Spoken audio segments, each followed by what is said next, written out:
അപ്പം തങ്ങൾ പറയുന്നതേ, ഒരു വശത്ത് ഓപ്പറേഷൻ തൂഫാൻ കൊണ്ട് നാട് നന്നാക്കുമ്പോൾ മറുവശത്ത് മദ്യത്തിന് വില കുറച്ച നിലപാട് ശരിയായില്ല എന്നാണ്.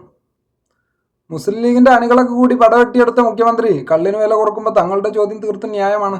തങ്ങളോട് പറയാനുള്ളതേ, എന്തോന്ന് തൂഫാനൊക്കെ മേനോൻകുട്ടിയുടെ ഒരു പ്രഹസനം മാത്രം. പിടിച്ചെടുക്കുന്ന ഈ ലഹരി വസ്തുക്കളൊക്കെ ഏമാന്മാർ തന്നെ വലിച്ചു കയറ്റുന്നു. ഏമാന്മാരും മന്ത്രിമാരും കൂടി അത് മറിച്ചു വിൽക്കുന്നു. ജയിലുകൾക്കുള്ളിൽ അത് കച്ചവടം ചെയ്യുന്നു. അല്ലാതെ ഇതൊന്നും നശിപ്പിക്കുന്നില്ലല്ലോ. തൂഫാൻ അത് മേനോൻകുട്ടിയുടെ മറ്റൊരു ബിസിനസ്സാണെന്ന് നിങ്ങൾ തിരിച്ചറിയണം. പിന്നെ സർക്കാരിന് ഏറ്റവും കൂടുതൽ ലാഭം ഉണ്ടാക്കുന്ന ബിസിനസ്സാണ് കള്ള്. അതുകൊണ്ടാണല്ലോ നമ്മളെ ചെത്തുകാരൻ്റെ മകൻ നാട് നീളെ കള്ള് വ്യാപകമാക്കിയത്. പുതിയ പിള്ളേരൊക്കെ കഞ്ചാവ് MDMA-യിലേക്കൊക്കെ തിരിഞ്ഞപ്പോൾ കള്ളെന്ന കലാരൂപം അന്യം നിന്ന് പോകാതിരിക്കാനും അത് ജനകീയമാക്കാനും മേനോൻകുട്ടി അതിൻ്റെ വില കുറച്ചു എന്നുള്ളത് എന്തുകൊണ്ട് നല്ലതാ തങ്ങളെ? അത് നിങ്ങൾ ചോദ്യം ചെയ്യണ്ടാന്ന് വിട്ടാളി. പിന്നെ ചില വസ്തുതകൾ നമ്മൾ അംഗീകരിച്ചേ പറ്റൂ. ഇപ്പോൾ കേരളം ഏറെക്കുറെ BJP ഭരിച്ചു തുടങ്ങിയിട്ടുണ്ട്. KSRTCയും KSEB ഒക്കെ വൈകാതെ മേനോൻകുട്ടി തൂക്കി വിൽക്കും. കോൺഗ്രസ് വൈകാതെ BJPയിൽ ലയിക്കും എന്നൊക്കെയുള്ള പരമാർത്ഥം നമ്മൾ ഇനിയും ഉൾക്കൊള്ളാതിരുന്നിട്ട് കാര്യമില്ല. ഇനി ഇവിടുന്ന് അങ്ങോട്ട് ഓരോ പ്രശ്നങ്ങൾക്കും ഓരോ ന്യായീകരണങ്ങൾ കണ്ടെത്തുക എന്നുള്ളത് മാത്രമാണ് നമ്മളെ മുന്നിലുള്ള ഏക വഴി. ഇപ്പോഴത്തെ പ്രശ്നം കള്ളിന് വില കുറച്ചതല്ലേ, അത് നമുക്ക് പലതും പറഞ്ഞ് ന്യായീകരിക്കാം. KSRTC പുരുഷന്മാർക്ക് സൗജന്യ യാത്ര ഇല്ലേ എന്ന് ചോദിച്ചപ്പോൾ നമ്മളെ മുഖ്യമന്ത്രി അർത്ഥശങ്കക്കിടയില്ലാതെ പറഞ്ഞൊരു കാര്യമാണ്, ആണുങ്ങൾക്ക് സൗജന്യ യാത്ര കൊടുത്ത ആ കാശിന് കൂടി അവർ കള്ളു കുടിക്കുന്നു എന്ന് വെച്ചാൽ കേരളത്തിലുള്ള എല്ലാ ആണുങ്ങളും കള്ളുകുടിയന്മാരാണെന്ന് അസന്നിഗ്ധമായി പ്രഖ്യാപിച്ച് ഞങ്ങളുടെ മേനോൻകുട്ടി വളരെയധികം ദീർഘവീക്ഷണമുള്ള ഒരാളാണെന്ന് പറഞ്ഞ് ന്യായീകരിക്കാം. വില കൂട്ടിയത് കൊണ്ട് ഏതെങ്കിലും ഒരു കള്ളുകുടിയൻ കള്ളു കുടിക്കാതിരിക്കുമെന്ന് തിരിച്ചു ചോദിക്കാം. കള്ളിന് വില കുറിച്ച് മുഖ്യമന്ത്രി കേരളത്തിലുള്ള എല്ലാ പുരുഷന്മാരോടും നന്ദി പ്രകടിപ്പിച്ചതാണ് എന്നും പറയാം. കമ്മികളുടെ കരച്ചിൽ ഇതുവരെ തീർന്നില്ലെന്നും ചോദിച്ച് പ്രതിരോധിക്കാം. ഒരു എളിയ കള്ളുകുടിയൻ എന്നുള്ള നിലയ്ക്ക് നമുക്ക് പറയാനുള്ളത്, കേരളത്തിലെ 99% കള്ളുകുടിയന്മാരിൽ 60% ബീവറേജിനെ ആശ്രയിക്കുന്നവരാണ്. 1000 രൂപക്ക് പണിയെടുക്കുന്ന സാധാരണക്കാരന് വൈകിട്ടൊരു 4 പെഗ്ഗെങ്കിലും അടിക്കണ്ടേ? അതിനൊരു 100-800 രൂപയെങ്കിലും വരും. സതീശേട്ടൻ കാരണം അതൊരു 500 രൂപക്ക് കിട്ടിയാൽ എന്തുകൊണ്ടും നല്ലതാണ്. നല്ല കള്ളുകുടിയന്മാർ സാധാരണ പുറത്തുനിന്ന് ഭക്ഷണം കഴിക്കാറില്ല, കാരണം അതിനുള്ള കാശ് അവരുടെ കയ്യിലുണ്ടാവും.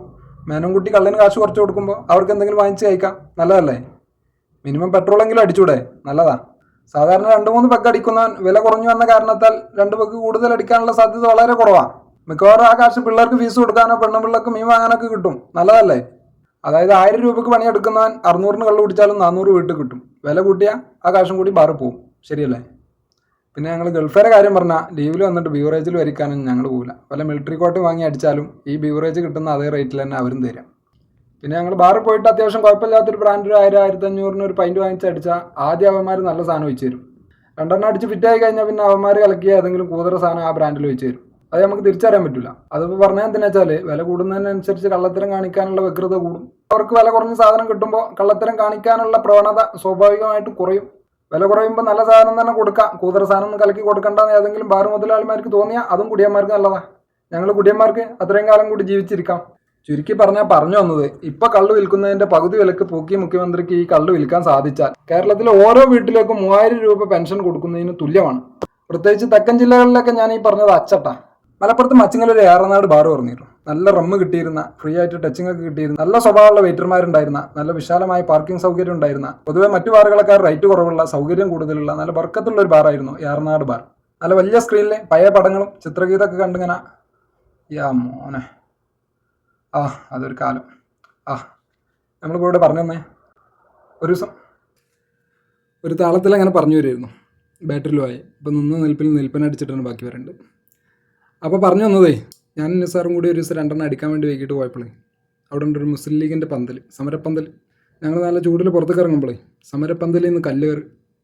ഹെൽമെറ്റ് വെച്ചുകൊണ്ട് ജീവൻ തിരിച്ചു കിട്ടിയെന്ന് പറഞ്ഞാൽ മതി. അവർ കല്ലെറിഞ്ഞ് ആ ബാറ് പൂട്ടിച്ച് എന്നിട്ട് അവിടെ പായസം വിളമ്പി.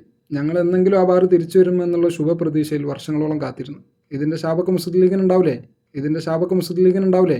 ഇനി മുസ്ലിം ലീഗുകാർ സമരം ചെയ്യേണ്ടത് മദ്യത്തിൻ്റെ ടാക്സ് ഒഴിവാക്കാനും മദ്യം റേഷൻ കട വഴി വിതരണം ചെയ്യാനൊക്കെയാണ്. മദ്യം ഒരു സംസ്കാരമാണ്. മനുഷ്യൻ ഈ ഭൂമിയിലുണ്ടായ അന്ന് മുതൽ മദ്യമുണ്ട്. മാത്രമല്ല മഞ്ചേരി മലബാർ, പിക്നിക്, കോട്ടക്കൽ ലീന, പെരുന്തൽമണ്ണ സബ്രീന, ഇവിടെയൊക്കെ നമ്മൾ ഏറ്റവും കൂടുതൽ കണ്ടിട്ടുള്ളത് മുസ്ലിം ലീഗിൻ്റെ അണികളാണ്. കാര്യങ്ങൾ ഇത്രയൊക്കെ ആ സ്ഥിതിക്ക് മുസ്ലിം ലീഗിൻ്റെ അണികൾ വേണം ഇനി മദ്യത്തിന് വേണ്ടി സംസാരിക്കാം. മദ്യത്തിന് വില കൂടിയ നിലവിലുള്ള കള്ളുടിയന്മാരും കൂടി കഞ്ചാവുക്കും MDMA-ക്കൊക്കെ തിരിഞ്ഞു കഴിഞ്ഞാൽ സർക്കാരിന് ഒരു വലിയ ബാധ്യതയാവും.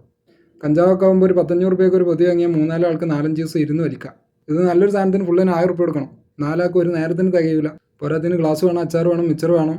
വലിയ ബാധ്യത ഇതൊക്കെ. മേനോൻകുട്ടി ഇതുവരെ ചെയ്തതിൽ ഏറ്റവും നല്ലൊരു കാര്യം കള്ളിന് വില കുറച്ചു എന്നുള്ളതാണ്. ഞങ്ങൾ കള്ളുടിയന്മാർക്ക് ചോദിക്കാനും പറയാനും ആരും ഇല്ലാത്ത ഈ സമയത്ത് തങ്ങളതിൽ ഇടങ്കോലിടരുതെന്നാണ് നമുക്ക് പറയാനുള്ളത്.